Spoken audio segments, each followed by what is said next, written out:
नमस्कार, आदाब, सत श्री अकाल। मैं हूं आपका होस्ट और दोस्त अक्षय और स्वागत है आपके अपने YouTube channel spiritual reality around. कहानी की शुरुआत होने से पहले मैं छोटी सी अनाउंसमेंट करना चाहता हूं। जैसा कि आपको मेरी लास्ट वीडियो में पता था कि मैंने 2 शोज़ शुरू किए हैं। एक शो का नाम है the origin show, knowledge starts here. वो पॉडकास्ट को लेके और डिफरेंट सेगमेंट को मैं उसमें मेंशन करूँगा। दूसरा शो है the haunting show, original encounter. वो शो रियल एक्सपीरियंस जो जिनको हुआ है भूत प्रेत को लेके उस पर रहेगा। ये तीसरा जो शो है जो मैं लॉन्च कर रहा हूँ उसका नाम है स्पिरिचुअल स्टोरी। क्योंकि कहते हैं ना, ज़िंदगी में भले आप जितना भी नेगेटिव रख लो, हमेशा पॉजिटिविटी को भी साथ में लेना चाहिए ताकि बैलेंस बना रहे। तो मैंने ये शो शुरू किया है, स्पिरिचुअल शो, जिसमें मैं रियल भगवान या ईश्वर से जुड़े एक्सपीरियंस को इसमें शेयर करूँगा हिंदी में। जिन जिन में जो मेरे सब्सक्राइबर्स हैं और जो मेरे जानने जो असली कहानियाँ हैं उनको मैं इस शो के थ्रू मैं लाऊंगा। तो ये था छोटा सा अनाउंसमेंट। नाउ अब कहानी की ओर। आज की जो कहानी है वो ऐसे एक भक्त की है या ऐसे बच्चे की है जिस पे खाटू श्याम बाबा जी ने ऐसा चमत्कार किया या ऐसा चमत्कार दिखाए उसके परिवार वालों को, उसके बाद से पूरे परिवार वाले उस भगवान के मुरीद हो गए। तो क्या होता है, कैसे श्याम बाबा ने चमत्कार किया, शुरू करते हैं, but will be come after a short intro.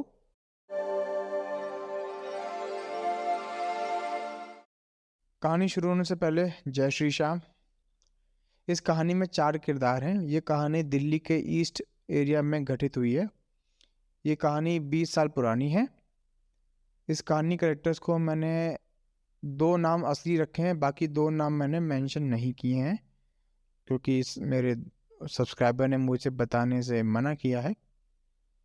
तो ये कहानी का जो रवि है वो घर में सबसे बड़ा बेटा है। उसका छोटा भाई आकाश है। उन दोनों के बीच में 1 साल का अंतर है। उनके माँ बाप का नाम मैंने माँ बाप रखा है। इनका परिवार मिडिल क्लास से है, लोअर मिडिल क्लास बोल सकते हैं। ज़्यादा फाइनेंशियली अच्छे नहीं हैं, तभी उनके माँ बाप अच्छे मेहनत करके अपने बच्चों को अच्छे स्कूल में पढ़ने भेजते हैं। तो रवि और आकाश 1 साल का अंतर है, तो इनके माँ बाप ने एक साथ इनको एक ही क्लास में स्कूल में डाला, कॉन्वेंट स्कूल में, ईस्ट दिल्ली में।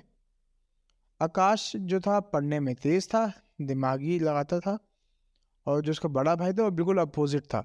मतलब उसका पढ़ने में ज़्यादा मन नहीं लगता था। वो ज़्यादा, कहते हैं ना, कुछ बच्चे जो होते हैं जो प्रैक्टिकल नॉलेज में ज़्यादा बिलीव करते हैं इंस्टेड ऑफ थ्योरी का, जो थ्योरी जो पढ़ते हैं और जो करते हैं, उसका अलग ही कुछ दिमाग था रवि का। तो ऊपर से उसकी जो रिश्तेदार थे आकाश और रवि के, वो घर के पास ही रहते थे, अलग सोसाइटी में। तो वो लोग भी देखते थे कि उनका बेटा, आपको होते नहीं कुछ परिवार वाले, अरे उनको देखो आसपास उनके बच्चे इतना अच्छा पढ़ रहे हैं, हमारा बच्चा कितना अच्छा पढ़ रहा है, होता नहीं माँ बाप के बीच में कॉम्पिटिशन्स कि ऐसा है। तो ऐसा चलता रहा था। आकाश के जो रैंक आती थी अच्छी आती थी, और जहाँ की जो रवि की जो रैंक थी वो नीचे से ज़्यादा अच्छी नहीं थी। मतलब कह सकते हैं, कह सकते हैं बहुत ज़्यादा अच्छी नहीं थी, मतलब ख़राब थी। अब मैं उसका रैंक नहीं मेंशन करना चाहता, बिकॉज रैंक से किसी के काबिलियत को हम रैंक मतलब जज नहीं कर सकते। तो rank is just a number, ऐसा मैं मानता हूँ। तो उसके पढ़ने में अच्छा नहीं था। प्लस जब भी घर स्कूल के अंदर माँ वो होते ना, पेरेंट्स टीचर मीटिंग होती थी, तो जब भी उनकी मम्मी आती थी, माँ आती थी, हमेशा टीचर जो है आकाश की तारीफ़ करती थी, और रवि की तारीफ़, जो उनका बड़ा बेटा, उसकी तारीफ़ नहीं करती। हमेशा कंप्लेन मिलती थी, लड़का ऐसा है, पढ़ता नहीं है, ये नहीं करता, और उस क्लास में ज़्यादा दिमाग लगाता नहीं है। ऐसा सिलसिला चलता रहा। हालांकि उसके माँ बाप उसको डांटते थे रवि को उनकी टीचर के सामने, और प्लस घर में भी उसको बोलते थे कि ये सब क्यों कर रहे हो, अपने भाई छोटे भाई से सीखो। कोई सीखना, छोटी में सीखने को कोई ऐसी बुरी बात नहीं, हमें हमेशा सीखना चाहिए छोटे भाई से भी। प्लस उसके उसके जो रिश्तेदार जब भी आते थे फंक्शंस में, ताने मारते थे रवि को।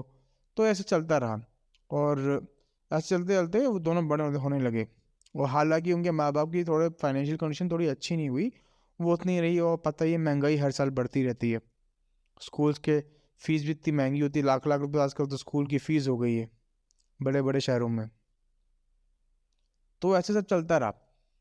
तो उनके माँ बाप ने डिसाइड किया कि रवि जो है ज़्यादा पढ़ने में अच्छा नहीं है, मतलब 12th पास कर लिया, दोनों में रैंक में ज़मीन आसमान का अंतर था। पूरी पूरी बात पूरे मोहल्ले को पता थी कि रवि पढ़ने में अच्छा नहीं है। और रवि थोड़ा सा वो तो नहीं, इंट्रोवर्ट, अपने में रहने वाले में लड़कों में आता था। आकाश थोड़ा लोगों से घुल मिल जाता था, अब दोस्ती अच्छे से कर लेता था, बिल्कुल समझ लीजिए बिल्कुल अपोजिट थे। तो ये सब चलता रहा। जब इन लोग का 12th पास हुआ, रवि बड़ी मुश्किल से उसने 12th पास किया, तो उनके माँ बाप डिसाइड किया कि रवि को किसी छोटे मोटे गवर्नमेंट कॉलेज में या डिस्टेंस से कोर्स करा देंगे। इग्नू इग्नू में बोल रहा हूँ, वैसे बहुत से अच्छे यूनिवर्सिटीज़ हैं, वहाँ से करा देंगे। और सारा पैसा जो है वो डालेंगे आकाश पे, क्योंकि कहते हैं ना कि माँ बाप, देखो माँ बाप के लिए दोनों बच्चे बराबर होते हैं, लेकिन एट द एंड उनको भी चाहिए होता है कि इनके दोनों बच्चे अच्छे पढ़ें। लेकिन जब जब एक बच्चा जब ठीक से नहीं कर रहा हो, तो दूसरे उनको कम पैसों में चाहते हैं कि दूसरा जो छोटा बेटा है उसको अच्छा करे। वैसे माँ बाप कभी भी किसी अपने बच्चों के बीच कंपैरिजन नहीं करते, ये होता है। लेकिन कुछ होते हैं ऐसे जो करते हैं, तो ये उन माँ बाप में से हैं। तो इन्होंने रवि को ज़्यादा ध्यान नहीं दिया, आकाश पे सारा पैसा खर्च किया, उसको अच्छे कॉलेज से पढ़ाया लिखाया, क्योंकि आकाश पढ़ने में भी अच्छा था, उसको अच्छे कॉलेज में मिल गया था और अच्छी जॉब भी उसको मिल गई थी, अच्छी बड़ी एमएनसी में जॉब कर रहा था। हालांकि रवि का हाल बहुत बुरा था। रवि हमेशा घर पे बैठा रहता था, ज़्यादा पढ़ाई पे ध्यान ध्यान था नहीं। कोर्स करने के बाद भी वो घर पे बैठा रहा। हालांकि उसको बीच में बहुत से ताने मिलते रहे, उसके पड़ोसी, उसके रिश्तेदार, उसके माँ बाप ताने मारते थे। और आजकल बहुत चला है ना मेंटल हेल्थ को लेके, उस टाइम पे इतना अवेयरनेस नहीं थी, लेकिन वो कहते हैं ना, ज़्यादा किसी को डिप्रेस करोगे, ज़्यादा ताने मारोगे, वो बंदा और डिप्रेस हो जाएगा। और जो करना चाहता भी, उसका कॉन्फिडेंस जो होती है, उसकी सहनशीलता टूट जाती है, उसके अंदर कॉन्फिडेंस टूट जाता है। तो ये सब रवि के साथ होता रहा होता रहा होता रहा। तो फिर रवि को एक दिन उसके पापा और उसकी माँ ने बोला कि कुछ करो, कहीं जॉब वॉब ढूंढो, हम लोग कब तक तुमको जो है ऐसे संभाल के रखेंगे, क्योंकि हमारे भी उम्र हो रही, हम वो भी रिटायर होने जा रहे हैं। प्राइवेट जॉब हम लोग की भी थी, मतलब माँ थोड़ा बहुत कमाती थी छोटा मोटा काम करके घर के, पापा उसके जो थे मेन कमाई कमाई करते थे किसी कंपनी में जॉब करके।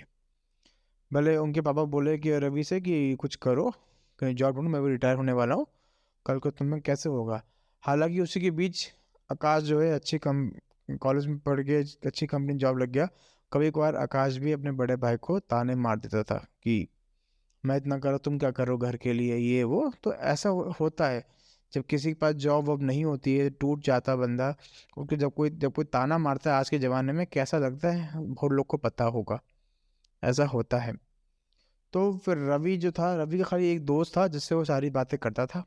उस दोस्त का नाम विजय था, जो उसके स्कूल से साथ में पढ़ा, और वो दूसरी सोसाइटी में रहता था, मतलब दूसरी सोसाइटी, मतलब वहाँ से उसके घर से 2 किलोमीटर की दूरी पे उसका घर था, उसका नाम विजय था। तो रवि डेली जो है जाके अपने दोस्त से मिलता था, विजय से, विजय को सारी बातें बताता था, क्योंकि वो अपनी दिल की बातें किसी को नहीं बोलता था।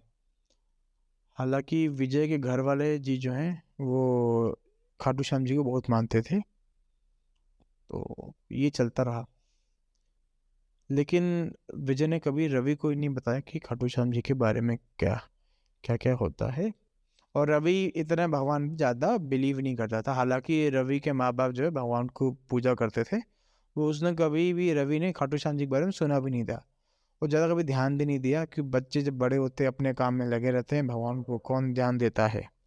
बच्चे जो है अपने काम में लगे रहते हैं, भगवान पे कौन ध्यान देता है, ऐसा रहता है हमारे कल्चर में आजकल, मॉडर्न ज़माना जो हो गया है। हालांकि हम लोग को हमें हमेशा अपने बच्चों को अच्छी तालीम, अच्छे अच्छे भगवान के बारे में, ईश्वर के बारे में बताना चाहिए। तभी मैंने ये इनिशिएटिव शुरू किया है। अच्छा, मेरी आपसे छोटी सी रिक्वेस्ट है, आप लोग आते हो, मेरा वीडियो भी देखते हो, लेकिन वो लाल बटन जो रखा है सब्सक्राइब को, उसको दबाते नहीं हो, ना ही लाइक करते हो, ना ही कुछ कमेंट करते हो। अगर कुछ भी हो आप प्लीज़ कीजिए, ताकि मुझे समझ में आए मैं क्या कर रहा हूँ इस चैनल पे। थोड़ा मुझे, थोड़ा वो तो नहीं, पॉजिटिवनेस मुझे मिले, ताकि मैं और अच्छा वीडियो क्वालिटी और अच्छा ऑडियो क्वालिटी पे काम कर सकूं। और मेरे पे बहुत सी कहानियाँ हैं, असली कहानी, जो मुझे आपके इस प्लेटफॉर्म पे लानी है। और मैं चाहता हूँ प्लीज़ सब्सक्राइब कीजिए, एटलीस्ट लाइक कीजिए, ताकि और लोगों तक लोग पहुँचे, क्योंकि ये वीडियो बहुत लोग तक नहीं पहुँच रही है। मेरा मेरा जो मोटिव है इस शो को चलाने का, मेरा मोटिव है जो शो को चलाने का, ताकि लोगों की सोसाइटी बीच पॉजिटिविटी पहले सोसाइटी समझे इस चीज़ों के ऐसे चमत्कार भी होते हैं जिससे वो और आगे बढ़े ज़िंदगी में। तो प्लीज़ आपसे रिक्वेस्ट है, प्लीज़ लाइक कीजिए, सब्सक्राइब कीजिए and bell press the bell icon कि जब भी मैं कोई वीडियो डालूँ आपको नोटिफिकेशन आ जाए। तो हाँ, कहानी में अब तक यही चल रहा था कि रवि जो है विजय से मिलता था, उसके दो बेस्ट फ्रेंड है, उनके घर वाले खाटू श्याम जी को मानते थे। एक दिन क्या हुआ, बस जा रही थी, रवि जो है मिलने गया था विजय से, ये उसके उसके मतलब अभी चल रहा था ज़िंदगी में, तो गया था उससे मिलने। तो विजय ने बोला यार, कल ना एक बस जा रही है राजस्थान में, खाटू श्याम जी के हैं। उसने बोला कौन खाटू श्याम? कह रहे सुन, वो खाटू श्याम जी एक भगवान है जो जिनको कृष्ण जी ने वरदान दिया था महाभारत में। महाभारत, वो बोला क्या महाभारत? फिर उसको मतलब ये है कि उसको ज़्यादा पता नहीं था महाभारत के बारे में भी। फिर उसके दोस्त ने बताया महाभारत के बारे में और रामायण के बारे में थोड़े बहुत उसको हिंट्स दिए। तो उसने कहा यार नहीं, मैं सब नहीं जाऊँगा, मैं जाऊँगा नहीं, क्योंकि मेरा इंटरव्यू है और मैं देखता हूँ। उसने कहा अरे तेरे इंटरव्यू बहुत ज़्यादा होते रहेंगे, एक काम कर, एक बार तू चल साथ में, तेरा तेरा मूड भी फ्रेश हो जाएगा। इंटरव्यू कभी भी कर सकते हैं, ऐसा कुछ कोई बड़ी बात नहीं है। उसने कहा चलो ठीक है, ज़्यादा तवज्जो उसने दिया नहीं, चल ठीक है चलते हैं, देखते हैं क्या होता है। फिर अगले दिन जब विजय ने रवि को फ़ोन किया, रवि आओ चलें, बस आ गई है, तो फिर रवि ने बोला घर वाले माँ बाप को कि हम जा रहे हैं खाटू श्याम जी के यहाँ। वो माँ बाप चौंक गए, खाटू श्याम जी के यहाँ जा रहे हो? भगवान को तुम मानते नहीं हो, ऐसा एकदम से क्या हो गया?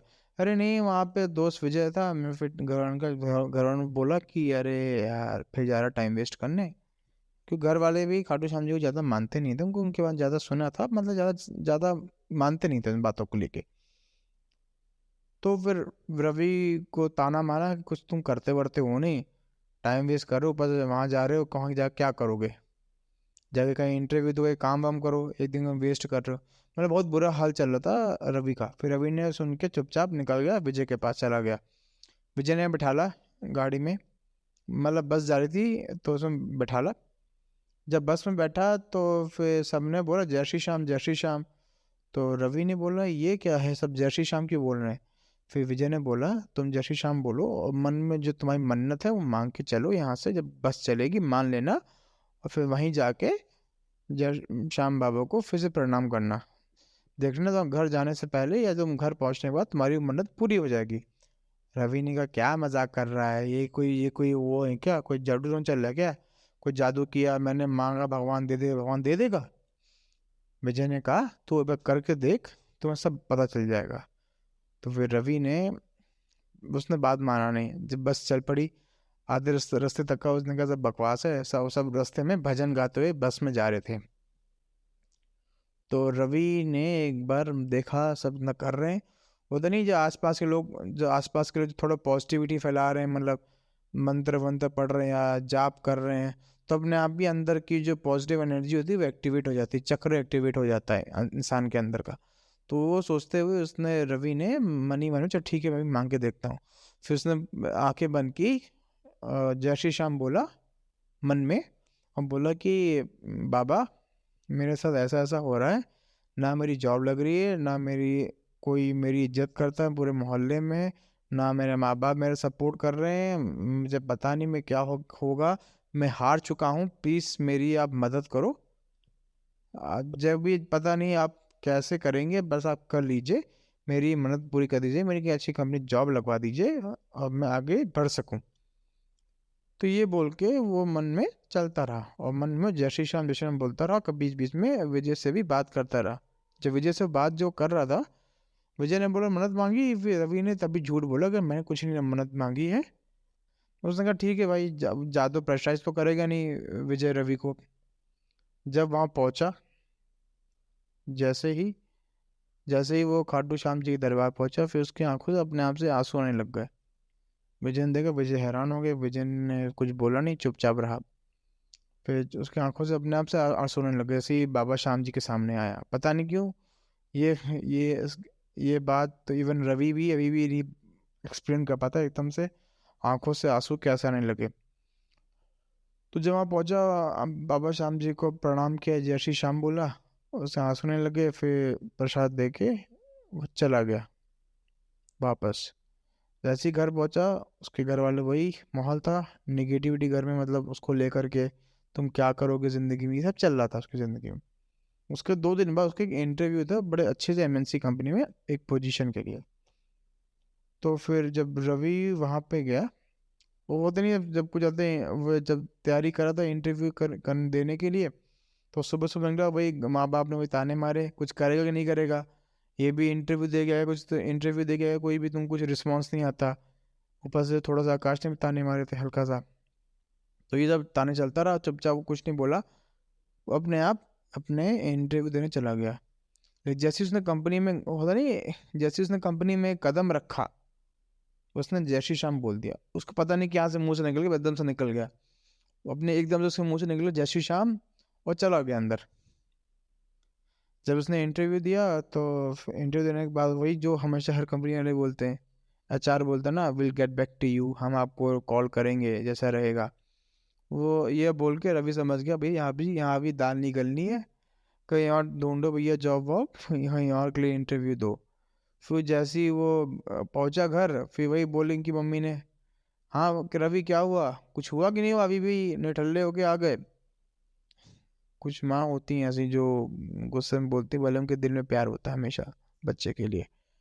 तो उन्होंने बोला को, तब भी उन्होंने गुस्से में, रवि कुछ नहीं बोला, मुंह नीचा करके चुपचाप अपने कमरे में चला गया।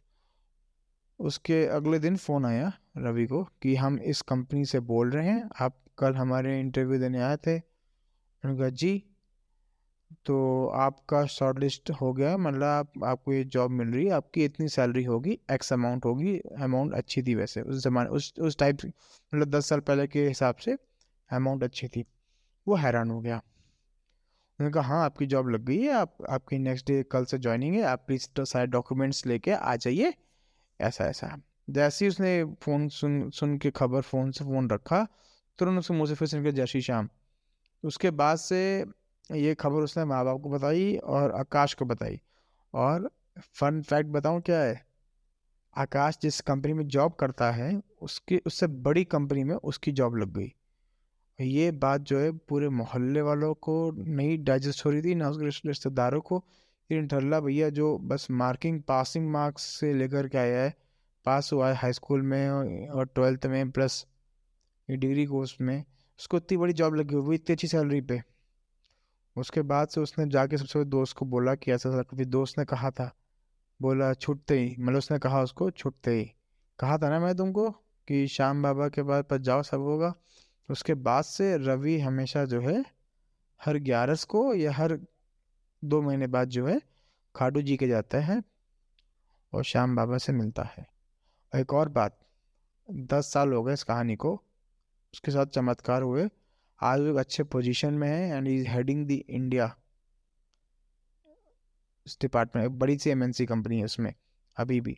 और उसकी इज्जत इतनी बढ़ गई है मोरे मोहल्ले में, क्योंकि वो कहते हैं ना, जब पैसा आपके पास होता है तो इज्जत अपने आप ही बढ़ जाती है। हालांकि रवि के अंदर कभी घमंड नहीं आया, रवि उन पैसों से लोगों की मदद करता है, जिसके पास जितनी उसकी इनकम होती है, और एक फ्री बस भी चलाता है कभी कभार, मतलब जो फ्री बस चलाते हैं उनमें वो डोनेशन देता है। और श्याम बाबा से हर 11 को या हर 2-3 महीने बाद मिलने जाता है अपनी बीबी के साथ।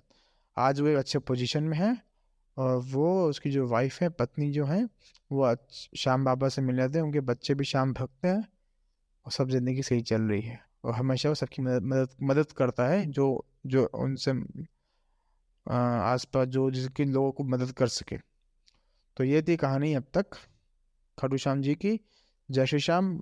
आई होप आपको कहानी पसंद आई होगी। प्लीज़ लाइक कीजिए, सब्सक्राइब कीजिए, प्लीज़ कीजिए। एंड ऐसे ही मैं और पॉजिटिव स्टोरीज आपके चैनल पे, स्पिरिचुअल रियलिटी चैनल पे as a spiritual story show के थ्रू मैं लेता आऊँगा। तब तक के लिए stay healthy, stay tune, will be right back soon.